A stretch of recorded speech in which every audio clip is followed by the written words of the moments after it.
to my bitches. Jill, this was for you. Using raw strength to unscrew this bastard.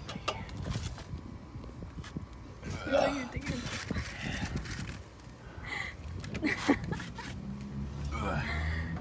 Yeah, look at this, baby. Alright, you can stop. Number 2. As you can see, these are limited edition tires.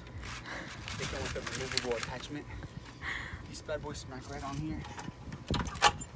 Like so.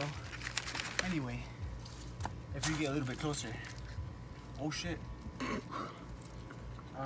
Yeah. This baby right here needs to be changed. Your hands are gonna get This nasty. is the brake caliper, in case you didn't know, because I'm a car fanatic, so I know everything. Yeah, we're gonna get that bad boy off right now, and we'll continue from there.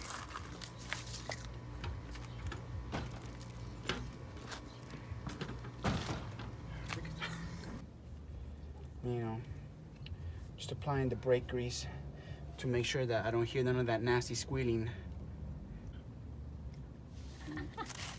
You scared of me. I thought someone was there. Anyway, we'll be putting this bad boy on top now, like so. Push it in a little bit, and there we go. First brake job done. And now we put this sticky bolt back inside, and we call it a day. You got 3 left. Anyway, this is if this is your first time on my YouTube channel, it's Part 1 of a sequence. part 1, and the only part, because I'm not going to show you how to change the other brakes, is the same thing. But yeah, I'm just tightening the caliper bolt in the back. Did something fly away? I hope not. No, I don't think so. All right, this baby's tight. Make sure it's tight on there. We don't want it coming off. Oh, that fucking hurt. Anyway, yeah, look it, tight on that bitch. How that hurt. All right, time to put the tires back on. That was fun, Ricky. No, it's fun. Also, you stopped recording.